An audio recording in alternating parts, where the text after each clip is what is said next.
একটি সমবাহু ত্রিভুজের উচ্চতার উপরে একটি বর্গক্ষেত্র অঙ্কন করা হলো। ত্রিভুজ ও বর্গক্ষেত্রের ক্ষেত্রফলের অনুপাত কত? তাহলে একটা সমবাহু ত্রিভুজ নিলাম, এ প্লাস বি সি একটি সমবাহু ত্রিভুজ। এই সমবাহু ত্রিভুজের আমি একটি মধ্যমা অঙ্কন করলাম, যার নাম দিল এডি। এই এডি বরাবর এটাকে বাড়িয়ে দিলাম ডিই এফ। তাহলে এ বি সি ত্রিভুজের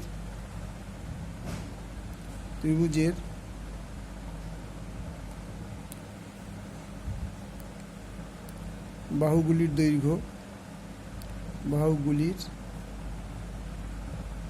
দৈর্ঘ্য A B equal to BC equal to AC equal to সমান। তাহলে এটা যেহেতু সমবাহু ত্রিভুজ, তাহলে এডি হচ্ছে সমবাহু ত্রিভুজের উচ্চতা। সমবাহু ত্রিভুজের উচ্চতা এডি ইকুয়াল টু √3/2। বাহুগুলি যদি আমি এক্স ধরে নিই, ইকুয়াল টু এক্স একক, এডি ইজ ইকুয়াল টু এত একক। তাইলে এটা যদি, তাহলে সুতরাং বর্গক্ষেত্রের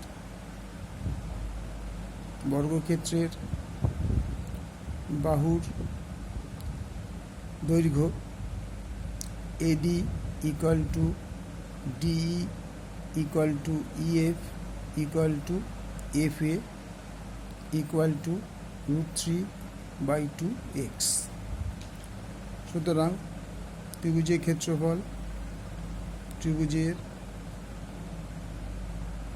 ক্ষেত্রফল বাই বর্গক্ষেত্রের ক্ষেত্রফল, বর্গক্ষেত্রের ক্ষেত্রফল। ত্রিভুজের ক্ষেত্রফল √3/2 into 4 into X square by বর্গক্ষেত্রের ক্ষেত্রফল হচ্ছে √3/2 এক্স তার স্কোয়ার, বর্গ একক। তাহলে √3x²/4 ইন্টুটা উল্টে যাবে 4/3x²। যেহেতু রুটের স্কোয়ার হলে তাহলে এটা হচ্ছে 4 কেটে গেল, x² কেটে গেল, তাহলে হচ্ছে √3/3। তবে ক্ষেত্রফলের অনুপাত। সুতরাং ত্রিভুজের ক্ষেত্রফল ইস্টু বর্গক্ষেত্রের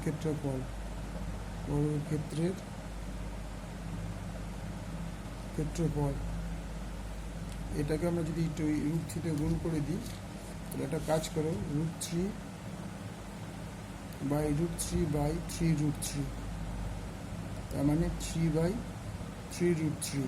3 কেটে গেলে 1/√3 থাকে, ইকুয়াল টু 1:√3।